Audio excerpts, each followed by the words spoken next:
ये कहानी है दिल्ली के महिपालपुर में रहने वाले वेद प्रकाश बंसल की, जिनका बड़ा बेटा राहुल विदेश से पढ़ाई पूरी करके अपने देश लौटता है और अपनी पसंद की लड़की से शादी करना चाहता है। राहुल अपने पिता से बोलता है, पापा मैं सुरभि से शादी करना चाहता हूँ। राहुल के पिता हंसते हुए बोलते हैं, क्या बेटा तू भी, उनकी बेटी को तो मैंने बचपन से देखा हुआ है, उनका खानदान भी अच्छा है और हमारे पुराने दोस्त भी हैं। मुझे इस रिश्ते से कोई नाराजगी नहीं है। दोनों परिवार इस रिश्ते के लिए तैयार होते हैं, पर बात तब बिगड़ती है जब दोनों की कुंडली का मिलान होता है।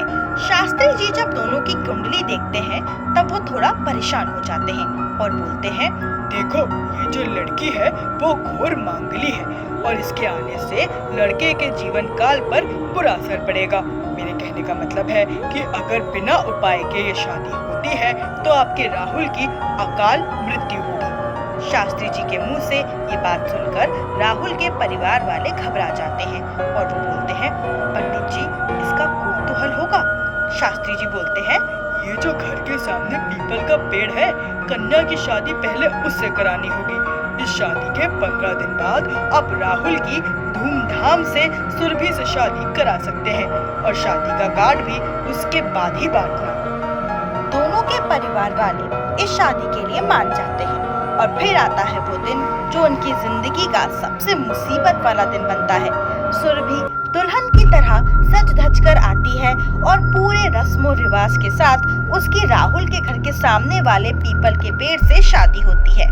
जैसे ही शादी पूरी होती है वैसे ही अचानक जोर से हवा चलती है और पीपल के पेड़ के कुछ पत्ते सुरभि के पैरों से लिपट जाते हैं। कोई कुछ समझ नहीं पाता और सब घर के अंदर चले जाते हैं।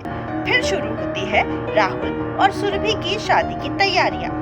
शादी के कार्ड्स भी छपकर आ जाते हैं, पर जैसे ही कार्ड्स खोलकर वेद प्रकाश देखते हैं वो हैरान रह जाते हैं, क्योंकि हर कार्ड में राहुल का नाम गायब होता है।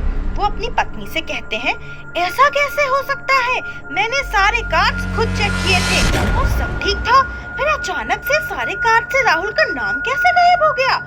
मेरी तो कुछ समझ नहीं आ रहा। राहुल की दादी बोलती है, देखो घबराने से कुछ नहीं होता, तुम सबको फोन करके बता दो, जिसको आना होगा वो वैसे ही आ जाएगा। जब दूल्हे की हल्दी की रस्में चल रही होती हैं, तब वेद प्रकाश जी अपनी माँ को बुलाने उनके कमरे में जाते हैं। उनकी माँ व्हील चेयर पर बैठकर एक टक खिड़की से उस पीपल के पेड़ को देख रही होती है। वेद प्रकाश जी कमरे के अंदर आते हैं और बोलते हैं, माँ तुम यहाँ बैठी हो और नीचे हल्दी की रस्में चल रही हैं, चलो मेरे साथ, सब तुम्हें बुला रहे हैं। जैसे ही वो माँ का हाथ पकड़ते हैं वैसे ही माँ की गर्दन नीचे झुक जाती है और उनकी माँ का देहांत हो जाता है। परिवार वाले मिलकर तय करते हैं कि शादी को 1 साल टालना सही नहीं होगा। अब हम मंदिर में जाकर शादी करेंगे और कोई धूमधाम नहीं होगा शादी में। दोनों परिवार मंदिर पहुँचते हैं और पंडित जी फेरे पड़ने शुरू करते हैं।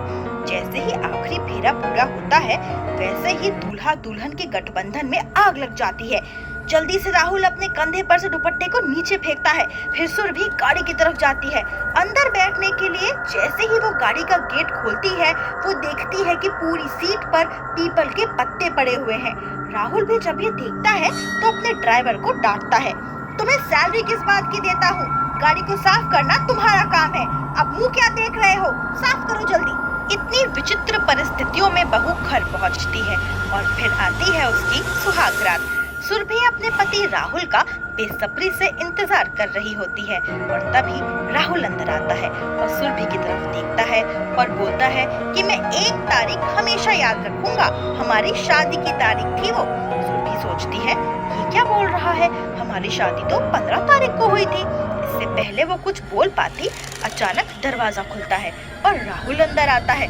सुरभि घबराकर पलंग की तरफ देखती है तो पलंग खाली होता है।